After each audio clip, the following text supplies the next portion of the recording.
My name is Corinne Vale. And at 70, I still think like an architect, always scanning for balance, symmetry, and signs that something might collapse. I designed this house with my late husband 40 years ago, every line of it measured to feel human, not grand. The oak beams above the dining table were meant to last longer than we would. That Sunday evening, I set the table the way I always did, linen napkins folded, roast resting under foil, 2 candles burning low. My daughter, Livia, and her husband, Trent, had just returned from California. They arrived with luggage, not gifts. She said it was temporary, a pause before their next project. I smiled, pretending to believe her.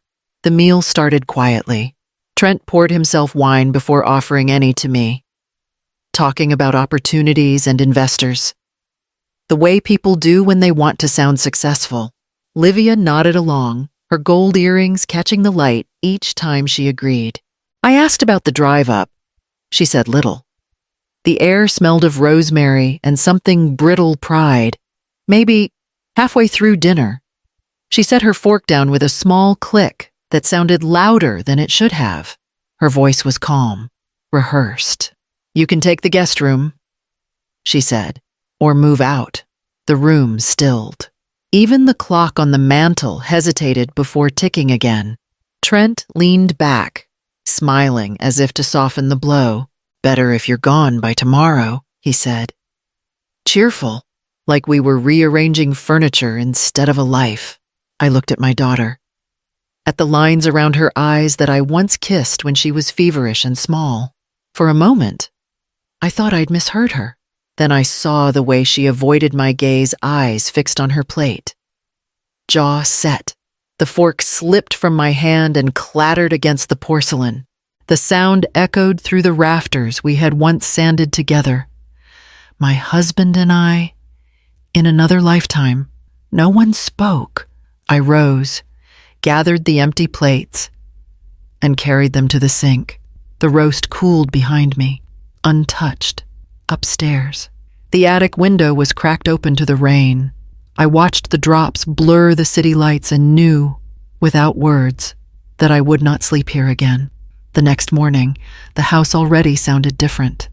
Boxes scraped against the hardwood as Trent and Livia shuffled furniture through the hall. Their laughter carried a kind of brightness that left no room for me. By noon, the living room had been rearranged for efficiency. My husband's oak armchair, the one he used to read in, was dragged to the garage. Livia replaced it with a glass coffee table and a pale leather sofa she'd brought from storage. "It opens the space," she said. Gesturing like a realtor, Trent changed the locks that afternoon. He said it was for insurance reasons. The click of the drill bit against the metal doorframe made something inside me tighten. I asked for a spare key. He promised to make one, then never did. Over the following days, small things disappeared. My husband's brass compass, the one he carried during site surveys, gone from its place on the shelf. My blue teapot, chipped at the spout, replaced with something stainless and cold. I didn't ask where they'd gone. The answers, I sensed, would be smaller than the silence that followed. One evening, I found Livia in the study. The walls were bare, the air thick with the smell of fresh paint. My husband's portrait, his gentle eyes. His drafting pen caught midline, leaned against the hallway wall. "We needed room for modern art," she said lightly, as if clearing history were routine maintenance. I nodded and left before she could explain further. Upstairs, the attic was the only space untouched. Dust filtered through the late light, softening the edges of the boxes I'd never unpacked after his death. I sat by the small window with my journal open on my knees, the pen trembling slightly as I wrote. The house breathes differently now, like it's learning a new owner's rhythm. Below me, voices rose and fell, plans, laughter, a future that no longer needed me. I closed the journal, pressed it to my chest, and listened until the words blurred into the hum of a house that no longer recognized my footsteps. I woke before dawn, the house still wrapped in its uneasy silence. The rain had stopped sometime in the night, leaving the air damp and raw. I dressed quietly, slipping on the old cardigan that still smelled faintly of cedar, and began to move through the rooms one last time. There was no list, no plan. My hands seemed to know what to take. Framed sketches from my husband's study. The drafting pens he used until the ink turned dry. A few books with his notes scrawled in the margins. I packed them into 2 canvas bags and closed each zipper as gently as if it might wake the past. Downstairs. The kitchen light flickered on. Livia stood barefoot at the bottom of the stairs. Arms folded. She didn't ask what I was doing. Her face was unreadable. But her eyes were hard, like glass under morning light. Going somewhere, she asked? I nodded. I won't be in your way. Trent appeared behind her, coffee in hand. Shirt unbuttoned at the collar. Make sure to leave the utilities in your name. Will you? He said, smiling as though it were a joke. Just until we get the paperwork updated. I said nothing. Words were too heavy to waste on people who'd already stopped listening. I walked past them, the air between us carrying a chill sharper than the cold outside. At the front door, I set the spare key on the console table. It caught a line of light from the window, small, metallic, final, outside. The street glistened with rain. The old oak leaves clung to my shoes as I crossed the yard. Bags in hand. Behind me, I heard Trent laughing at something Livia said, the sound hollow against the wet pavement. I didn't look back. The lock clicked shut, and with it, the version of my life that had revolved around being needed. The road ahead was unfamiliar, but it was mine to walk, and that felt like the first true design I'd drawn in years. The cabin sat at the edge of Lake Oswego, tucked between 2 tall pines that leaned toward each other like they were keeping a secret. It belonged to a former client of mine, a retired builder who'd once told me, "Houses don't age, they exhale." He offered it to me for a modest rent, saying it hadn't been lived in for years. When I arrived, the porch creaked under my weight, and the air smelled of wet wood and pine sap. The rooms were small, 1-bedroom, a galley kitchen, and a window that faced the lake, but they were clean. I unpacked slowly, setting my husband's drafting pens on the desk by the window, lining up each one as if preparing to breathe again. The stillness unsettled me at first. There was no hum of traffic, no clatter of dishes downstairs, no voices filling the air with orders or laughter. Just wind, water, and the occasional bird cutting through the quiet. The silence pressed close, but it didn't judge. 2 days after I moved in, a gentle knock came at the door. A woman stood outside, holding a small tin of tea leaves. She introduced herself as Hannah, my nearest neighbor, a librarian, widowed 10 years. Her eyes were kind but not intrusive. "I saw lights on," she said softly. "It's good to have someone here again." We shared tea on the porch, the steam curling in the cool air. She spoke of local trails, farmers markets, how the lake froze some winters but never completely. I mostly listened, grateful for the sound of another human voice that didn't ask or accuse. That night, I opened my journal and wrote, "Design isn't about walls. It's about where light enters." The next morning, I found myself reaching for paper again. My lines were shaky, uneven, but the habit returned the need to draw, to shape space. As dawn spread over the lake, the water caught the first light and threw it back across the window pane. Soft and gold, it touched the corner of my sketch, as if reminding me that creation was just another form of survival. The rain had returned by late morning, thin and persistent, tapping softly against the cabin windows. I'd just finished sketching the outline of a boathouse when a knock sounded at the door. It was the postal carrier, a young man I'd seen twice before, holding a small stack of envelopes wrapped in a rubber band. "Sorry, Mrs. Vale," he said, shifting his weight. This one must have slipped through. Wrong forwarding address. He handed me a thick envelope. My old Portland address printed in bold across the front. The sender was Cascade First Bank, one I hadn't dealt with since my husband's passing.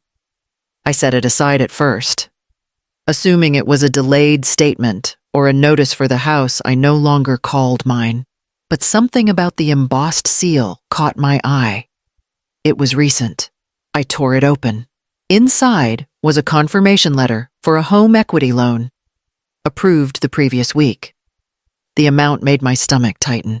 Below the figures sat my full name in elegant blue ink, Corinne Vale. For a moment, I couldn't breathe. The signature looked familiar, rounded letters. Careful spacing, but it wasn't mine. The curve of the C tilted forward, not up. I'd written that letter on thousands of blueprints. I knew its rhythm better than my own pulse. Whoever had signed this had studied my hand closely. I reached for my phone, took a photo of the document, and read the date again. Approved 7 days ago, after I'd already left. Outside. The rain thickened into a steady curtain. I drove into town, windshield wipers whispering back and forth. My destination was a small brick office behind the public library, Elias Monroe. Notary Public. Elias had known me since my early projects, back when his wife managed permits for the city.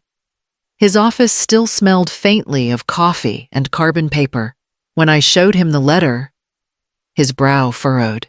"This isn't your signature," he said quietly, tracing the page with a calloused finger. "And this isn't an old document. Corinne, someone's using your name, your credit, your property." The words hung between us like the echo of a storm still gathering strength.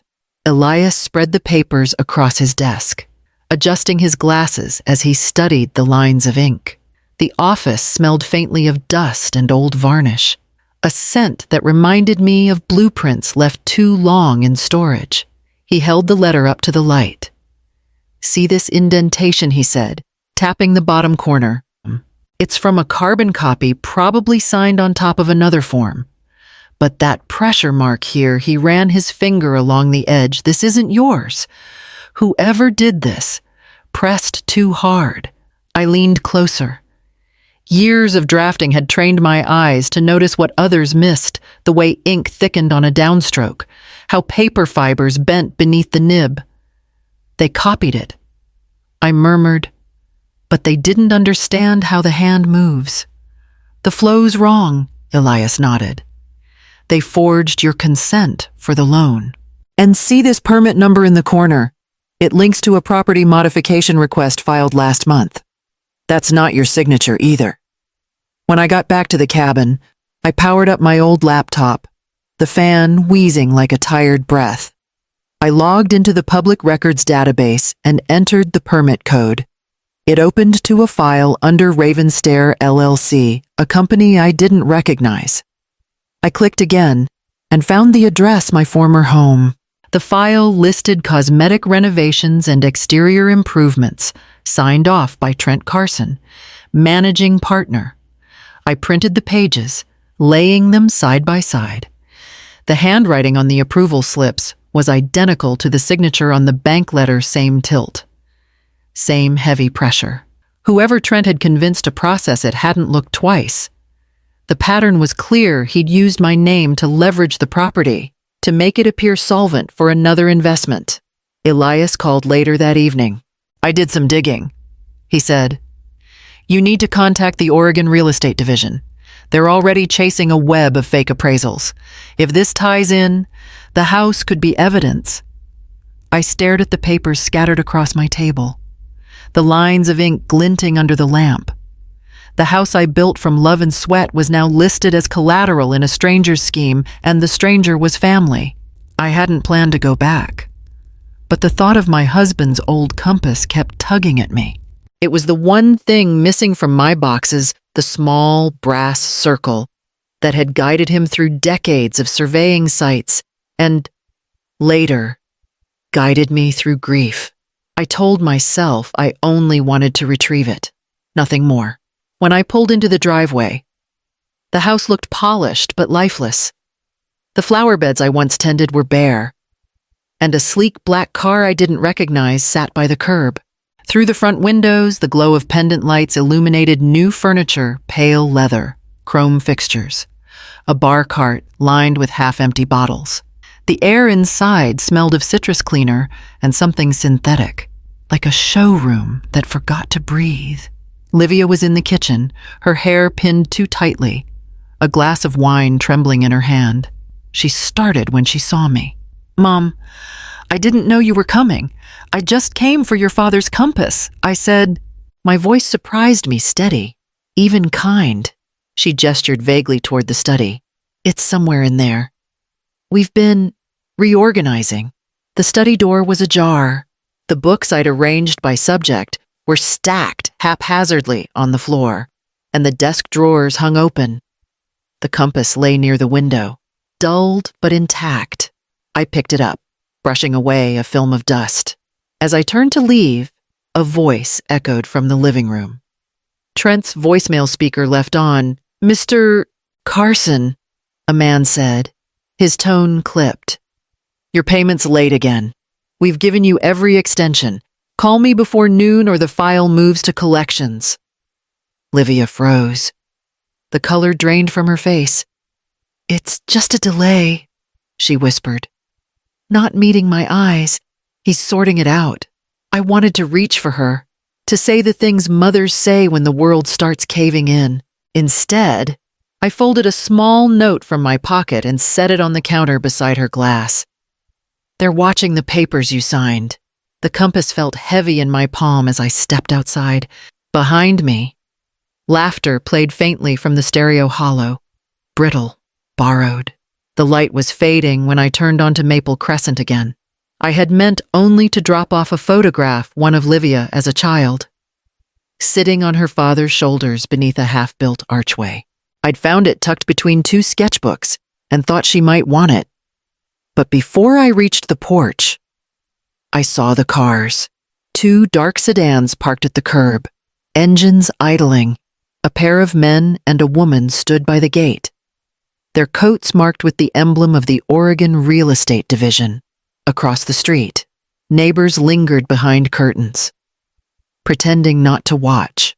The front door was open. Voices tangled in the dusk. Trent's smooth baritone sharpened with strain.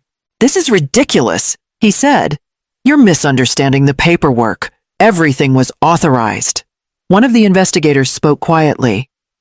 "Measured. We have evidence of multiple forged signatures, including Mrs. Vale's. We'd like to continue this conversation downtown, from where I stood at the gate." I could see Livia on the porch, barefoot, her arms wrapped around herself. Her lipstick had smudged, a thin red echo of the calm she used to wear like armor. "Mom," she called when she noticed me. "Tell them he's lying, Mom. Tell me he's lying." The photograph slipped slightly in my hand, brushing against my sleeve. I walked to the bottom of the steps, stopping short of the door. For a moment, the air smelled of rain and fear. I didn't raise my voice. "Truth doesn't need me to confirm it," I said softly. Trent turned toward me, eyes narrowing, as if I'd betrayed him. But the betrayal had begun long before, quietly, under forged lines and borrowed names. The investigator read him his rights, and Trent's face drained of its color. He didn't resist, only muttered something about temporary liquidity and bad partners. Livia crumpled against the doorframe, her breath uneven, mascara streaking down her cheeks. One of the officers placed a business card in her trembling hand before guiding Trent toward the car. The porch light flickered as the vehicles pulled away. Their reflections caught briefly in the glossy surface of the new furniture through the window. I placed the photograph on the railing and turned back toward the street. The night was still, the air heavy with the scent of rain and endings. The days after the arrest passed in slow, muted tones. The lake had turned a deeper shade of gray, and the first chill of autumn slipped through the cracks around the cabin's windows. I spent most mornings sketching, lines soft and uncertain, tracing the curve of a house I no longer owned but still remembered. By the third evening, my phone began to ring. The first call came just after dusk. Livia's name on the screen. I let it pass. The second came an hour later, then a third, followed by a voicemail. I didn't open it right away. When I finally pressed play, her voice cracked through the small speaker, fragile and stripped of its old certainty. "Mom, I know you warned me. Please. The bank's taking the house. Trent's accounts are frozen. I don't know where to go." The message ended with silence, and then a faint sound her breath, uneven and scared. I sat at the small kitchen table, the lamp throwing a circle of light across my notebook. For a long time, I stared at the page before me, blank except for a single unfinished line from the day before. Boundaries are just walls we build to survive.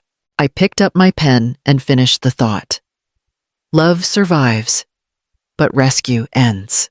Outside, a light wind moved across the lake, stirring the surface into tiny ripples that caught the lamplight and vanished again. I deleted the voicemail, the soft click echoing louder than it should have. I thought of her as a child, her hand once wrapped around my thumb, trusting me to keep her steady. That version of us still lived somewhere a quieter world before pride and debt and forgery blurred the edges. I would not erase it, but I would not return to it either. The phone lit up again, the same name glowing through the screen. I let it ring until it stopped, then set it face down beside the journal, the ink on the last line still glistening wet. Spring came back quietly, the way forgiveness sometimes does without announcement, just light where there had been shadow. The air along the lake carried the scent of pine and thawing earth, and the morning mist drifted low over the water, dissolving as the sun rose. I stepped onto the small dock, coffee warm in my hands. The boards creaked softly beneath my feet, the same rhythm I'd come to know in solitude. Across the water, a pair of ducks traced circles near the reeds, and somewhere beyond the trees, someone's wind chime rang faintly. In my pocket, I carried the old house key. It had lived there for months, a quiet weight I couldn't quite part with. I turned it over between my fingers, its edges dulled by time, and caught a glint of light where the metal had worn smooth. I remembered how it used to hang beside the door, always ready, as if a home could be reduced to a small piece of brass. I leaned forward and let it fall. The key broke the surface with a soft plunk, the ripples widening outward until they disappeared into stillness. The water closed over it, seamless again. Back inside, the mail sat in a small pile by the door. Among the flyers and bills lay a plain envelope with no return address. Inside was a single sheet of paper, the handwriting uneven. "I'm sorry for everything. I hope you're all right." No signature, no explanation, just space left open, like a breath that didn't need to be filled. I folded the letter once and slipped it into my sketchbook, between two drawings of the lake at dawn. The paper fit there as if it had always belonged. Outside, sunlight caught on the window pane, spilling across the table and warming the pages. I closed the book, exhaled, and whispered to the empty room. Ownership was never the problem. Permission was.